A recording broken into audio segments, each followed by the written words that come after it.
Uh, Good evening. I know that at the end of the second day on a sunny day, I won't test anybody's patience, so I'll be very brief and share some thoughts with you on ethical business practices, the ground realities in India, and some entry point strategies, and obviously the legal framework and the regime. This theme and subject is both topical and vital because in a slowing and worsening global economy, which has resource constraints, a vast Indian market, as somebody said earlier, the third largest market, is a crucial for global business and for it to leverage advantages of 1 billion people as well as a growing market. The scale of the business investment and the drive for profit, therefore, poses a constant challenge to ethical business practices. When there are two routes, the longer and the shorter, then is the real question, should we close the deal and visit ethical and business practices later? This clearly creates two types of companies, and borrowing an expression Mr. Harry Dole used the other evening, haves and have-nots, those who have a contract and those who don't. And this is the challenge that ethical business practices pose, that would you want to be amongst the haves or the have-nots? I'll just give one example to make it illustrative.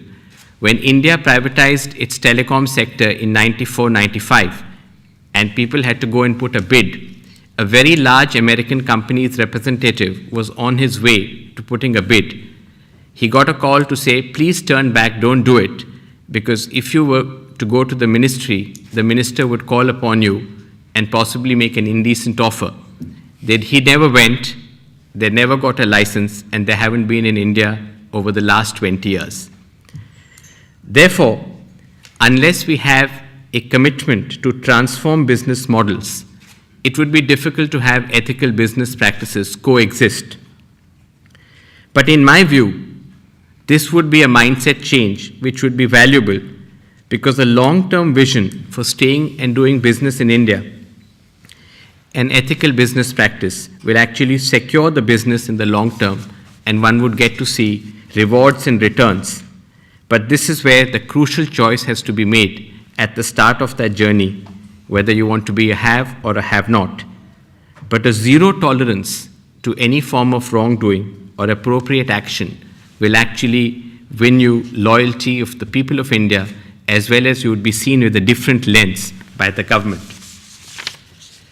I just want to now broadly give a very brief background and a perspective and the context of the Indian system and the regime, which would be useful when you take decisions about doing business in India.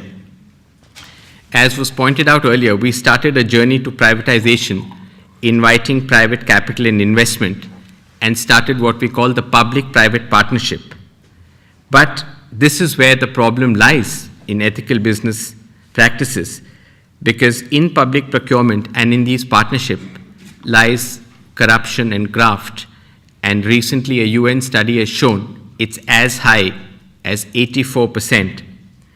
The other area of concern, obviously, is when it comes to allocation of scarce resources, whether it is coal blocks or whether it's spectrum for telecom. This is where largesse can be given by the government. And when there's largesse and bounty, that's when there's a challenge again to ethical business practices. In India, the government has a large amount of discretion, what I call absolute discretion, and this lies at the heart of the decision-making process. And this gives a high degree of exposure to graft because the government can play favorites. Again, this UN study found that in almost 48 to 50% of cases, the tender documents or the specifications was designed for a particular favorite. And along with the red tapeism of the bureaucracy, we have created a whole class of what I call lobbies who have to work overtime, are the go-to people to try and fix matters. And these deal makers, therefore, exploit the discretion which is with the government, which, as I said, plays favorites in selecting those who gets contracts and those who don't. And this is where we need to develop a strong and effective institutional mechanism which will act and which will meet with the practices which you should not follow in India, for which I presently show you. A strong self-regulatory mechanism is very important on where you draw the line. Having said that, it's also important to point out that we've had strong, in the Indian landscape, strong mass movements, strong protest against corruption. The link between business and politicians particularly has come in for great degree of criticism, probe, and investigation. As a result, you have now very organized and systematic forms of public protest by which the best laid business plans can be derailed. There are sometimes physical threats, there are stoppages, and several cases are filed and investigation is on, which has actually given a fillip to what I call the non-governmental organizations, and particularly environmentalists who have sort of played a crucial role in putting roadblocks. Equally, one has to, in India, while doing business, look over the shoulder, because your rivals and competitors always work overtime to try and put impediments in doing business. But the positive sign is that we have a very strong proactive court, and the higher judiciary in India has acted strongly to ensure probity in decision making and in public procurement, and it's fearlessly independent at the highest levels, which is a great sense of assurance to foreign investors and those who come to India. Having said this, let me give you some suggestions which I have on what I believe could be ethical business practices. For a start, this envisages a form of ethical capitalism, a sense of shared responsibility for inclusive growth and development and shared prosperity, which requires investment in people. I believe that people and profit can both coexist, which is what gives an ethical dimension to doing business. Second, which is important in a country like India, is the sensitivity that business will show to its effect on the community. I would say this requires to be handled with great degree of care. And again, I would like to illustrate this with an example that one of India's predominant business houses, the group of Tatas, has long followed a very sensitive policy of acquisition of land, which, as you know, is a very emotive and sensitive issue, not just in India, but in other parts of the world. And in setting up large industries, they've had virtually no problem. And the reason is simple, that before they acquire people's land, they make a concrete offer to them that either we will give you market compensation, or we will offer you a job and some compensation, or we will give you land for land. So if we take your land, we'll offer you alternate land. This sensitivity to local people has actually got them the support that the local people give, which is very important again in doing business. The other aspect is what I call smart governance, where you will have to have strong ethical practices and an integrity mechanism.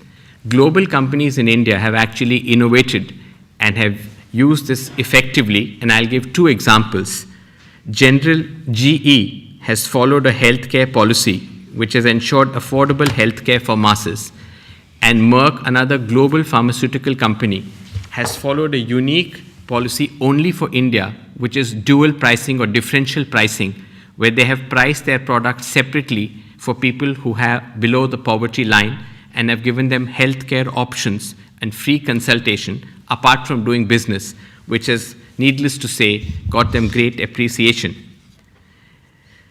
In my view, therefore, some form of Indianization or customization to meet the sensitivity of the local people will actually secure business, which is one of the themes in a different light of this conference, business against long-term risk and uncertainty. This, I believe, should be followed by strong self-regulation, where one must have a policy and written guidance of the company for its people when doing business in India. For a start, people could innovate by having an ethics officer or an ethics council who could be an independent person who monitors the entire process of bidding and participating in public projects and contracts to ensure that this policy and guidance is in fact adhered to in letter and spirit. The company, as part of the self-regulatory mechanism, should show zero tolerance to wrongdoing and any form of inappropriate action without any cover-up, which will again show the company in good light.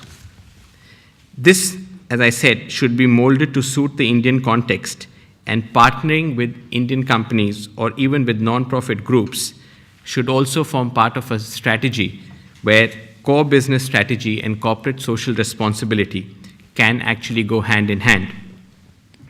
One last aspect, which again has global connotations, is paying legitimate and fair tax in a foreign country.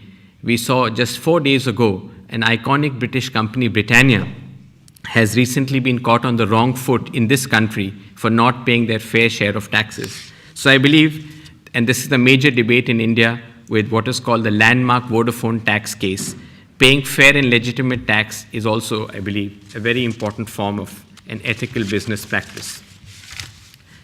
Now moving to a slightly different area, which is entry strategy. This has 3 dimensions. It has a political dimension, a legal and regulatory dimension, and most importantly, what I call the ground reality, which I think is crucial in India before one does business. Any foreign company looking to do business in India, therefore, must have a business model which factors this into account. A recce of the market to get a pulse of what is happening, to understand the business culture, would be a first.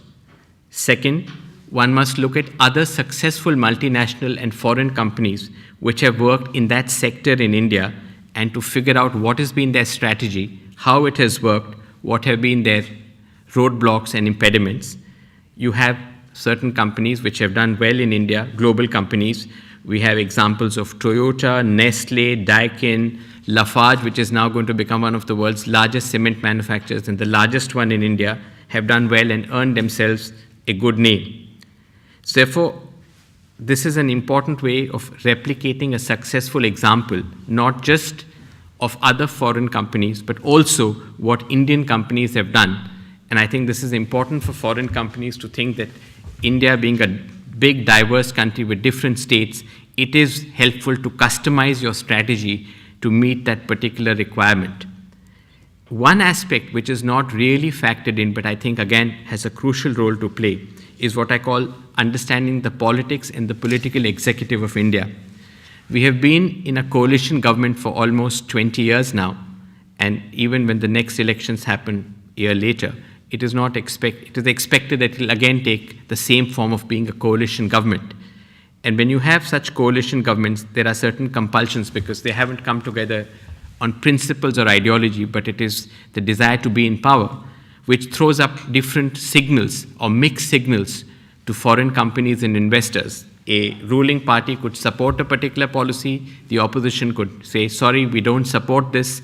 Different states are ruled by different governments. So for instance, when the decision of the government of India to allow FDI in retail was announced, several state governments said, sorry, we are not going to follow it. So this sends mixed signals. So understanding the political economy before putting foot is important. These, I believe, will help foreign companies to leverage the unprecedented advantages of having a large market with connectivity and reach. And lastly, I think that innovation and ingenuity is very critical, and that includes a good communication strategy, because successful business in India means dealing with the media, which has acquired an important role and profile, which shapes public mood and sentiment, and if fueled by prejudice, can have an adverse effect on business. So let me just touch on one last aspect, which is the legal system. We do have, as I said, a strong higher judiciary in India, which is independent, has taken strong decisions which have gone against government to have a balance in place. We have evolved our own case laws. So any foreign company which invests in India must not just look at the legal and the regulatory regime, but they must look at the trend which is emanating from the courts, which is also important because most issues in India at some stage or the other do end up going to court. Let me now quickly end by saying a key to success in implementing an ethical business practice really therefore requires a paradigm shift in approach, and companies must believe that people and profit can go together. Investment in people and the community definitely has long-term benefits. Second, an entry point strategy should have a long-term vision, and the return on investment must be looked at on a long-term scale. Third, a mindset change, because the glass ceiling really is our mindset, which must provide for innovation, cross-pollination of ideas, innovative strategies, customize it to the Indian market, replicate successful entry point strategies of other iconic multinationals in India. And lastly, when you do decide to come to India, it should be to make a world of difference in the operating space. This must benefit not just the companies, but the larger Indian market and economy. So yes, it can be done. You can balance business interests with ethical business practices, because there is no exit strategy out of India. Thank you very much.